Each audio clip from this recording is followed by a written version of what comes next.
to the Dirty Back Podcast. I'm your host, Cookie, and I'm kicking back this evening. We definitely keeping the plastic on the sofa for this episode because I'm just trying to figure some things out. It's been one of them weeks. It's been a good week, actually. Anytime Beyonce drops an album, we stepping into a new era. Okay? The queen rules where we are, what we gonna do, how we gonna do it, what we gonna talk about, what we gonna wear, what we own. I don't care what nobody says. I'm a Beehive member, but I'm not like psychotic Beehive. I'm more like I came up with this chick. I was 16. We about the same age. A lot of her music is the soundtrack of my life. So a lot of respect for the queen. Not to say that she is without flaws, because with this new Renaissance Act 1 album, it's then came with some drama. So that's the first thing I had to address. Now, first of all, let's talk about why I don't give a damn about the critiques coming from 20 somethings. Okay, this is not your TikTok music. This is not for your just twerking, thick baby haired, BBL, soul sucked out of your waist crowd. This ain't for y'all. Okay? This is that I'm a mama. I was fine back in the day. I done got my second win. I'ma always be fine. We gonna kick these waist trainers off. We gonna pull out the sequin jumpsuits. We gonna blow our hair out like Diana. We going to the Club 54 studio vibes. We gonna kick it. I love this album. I feel like it's probably one of her most well-produced albums ever. Somebody made a comment that she got these fall off the bone tender transitions. And I think that is the most accurate way to describe this album. It makes you relax. And speaking of which, now, guys, remember, we do have the YouTube now. So make sure you're subscribed to the Dirty Bag Podcast on YouTube so you don't miss these visuals, because I am definitely in this joint taking these braids out today. If you have never watched the YouTube videos, I got my first set of butt length knotless in Dallas. Took me a good year to find somebody to braid my hair. Can y'all please quit knocking us over the head with these prices? You paying a mortgage. But shout out to the braid producer, because she got me right. First of all, she didn't snatch my edges out. I did not need ibuprofen when I was done getting my hair braided. That is a blessing, because a lot of y'all out here acting like you fighting for freedom in our scalp, and it don't make sense. There's no reason to be snatching folks' edges the way y'all do. So now that we got that out of the way, so the controversy around this album, aside from the fact that some of y'all do not have the mature ear to appreciate these tracks, one in particular has brought out the absolute shade from another legend, Kelis. We know she is that girl. She's definitely not the one, not the two, and we love her. But a little bit of the milkshake was sampled, or should I just really, it was more like 4 seconds, honestly. It was very quick. This album has a lot of transitions and a lot of samples in it. So, I mean, unless you are really hip to Kelis's catalog and you really got an ear for it, I'm going to be honest with you, you probably would have missed it. Whatever the case, a fan page pointed out that Beyonce and Kelis had a collab together on the album, and Kelis quickly shut it down and went in on Beyonce, more so than who she should have addressed her anger with, if you ask me. So Pharrell of the Neptunes, Pharrell and Chad, legendary duo, and he's done quite a bit on Beyonce's albums before. They've worked together, so we're going to make the assumption that Pharrell and Beyonce are probably really good friends. It's safe to assume that. But what apparently happened was, when she signed her record deal at the age of 19, she did not get her masters. So basically, like, Pharrell owns Kelis's shit. To her, the way she breaks it down, she got bamboozled and hoodwinked. I'm not going to pretend like I know all of that situation, but I know she was 19. And while a lot of people are like, you got to handle your business, and these are Snapple facts. A lot of us were in college at 19. We signed 360 deals with Sally Mae. So let's not act like we've all read the terms and conditions to things that we've signed up for the betterment of our lives. So there's that. She was a kid, right? But she really came for B, saying it was stupid. She stole music from her before.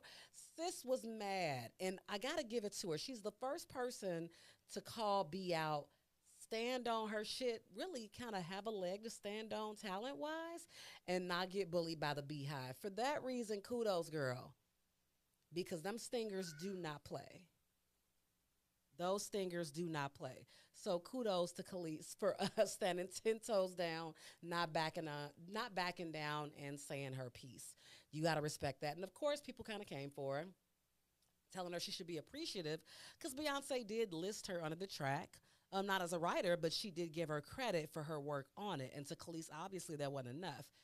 I think my thing in this situation is, let's say, okay, you're not the songwriter or you're not credited as the songwriter, so you're not getting paid off of it, but you being mentioned on a Beyonce project, it's going to send a generation that may not have been familiar with you before to your catalog to see what you all about. Like we're in a stage of wanting to know who's who behind what. And I mean, Beyonce's been putting so many younger, newer songwriters on. Not that Kelis needs that, but people pay attention to who Beyonce puts her stamp on. So not that Kelis needed it, but I think it could have been a sort of a renaissance for her as well with her career.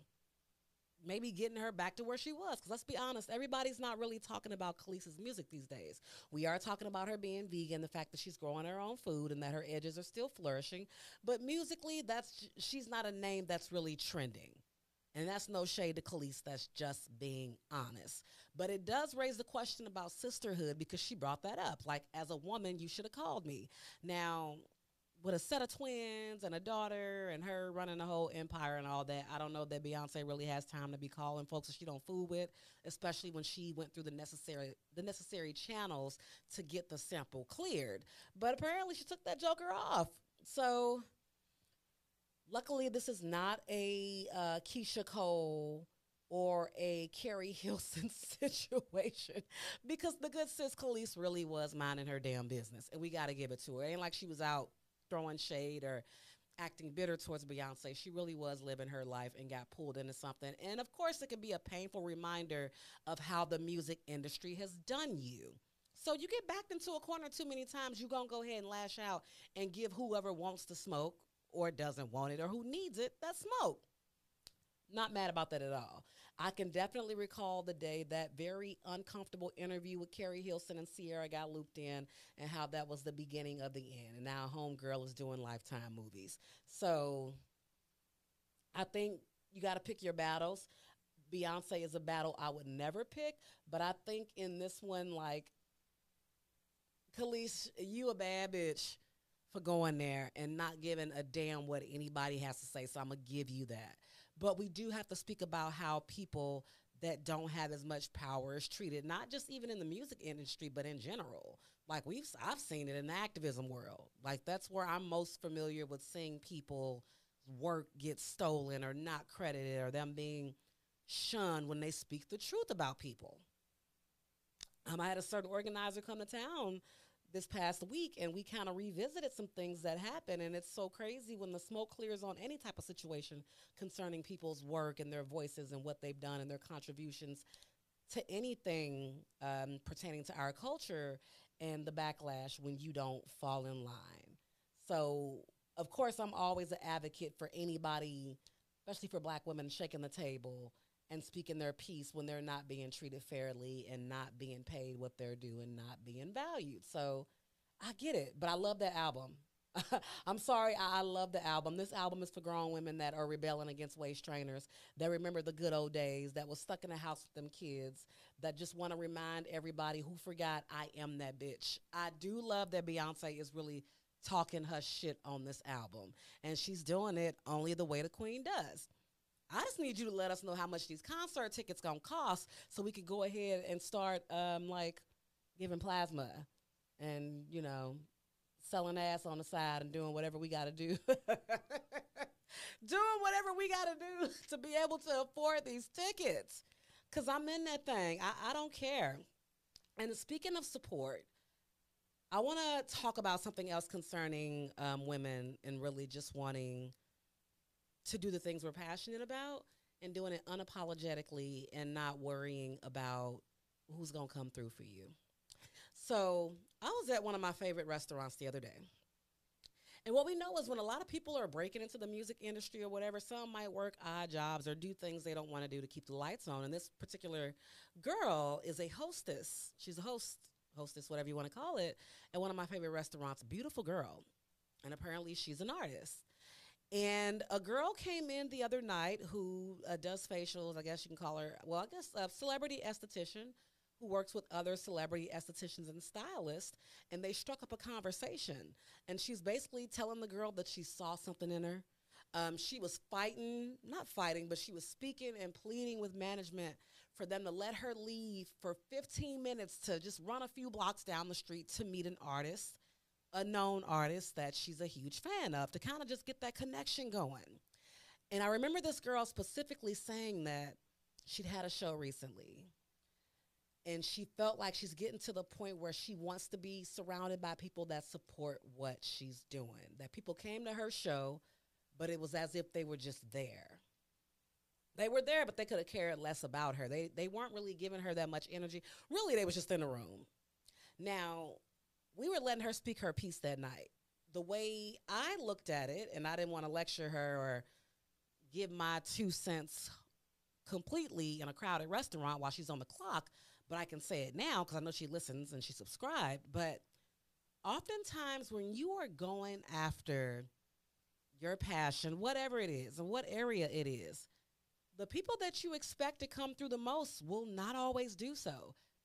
You have to be comfortable with the idea that you're going to be building a whole new community around what it is you're doing, and that people are going to people. And this is the raw truth that nobody likes to hear. A lot of times people will watch you very closely and come through and show up, but it's not really to support you, it's to keep a close eye on you. There are some people that want you to fail, and unfortunately, they're usually not strangers. We've seen this. I think there is nothing crazier than seeking the advice and the support of people around you that are, A, not pursuing the things they want to do, and that are not happy with where they are in life. Because it's going to be extremely difficult for them to show up for you doing what they don't have the balls to do. Well, darling, there's only one God.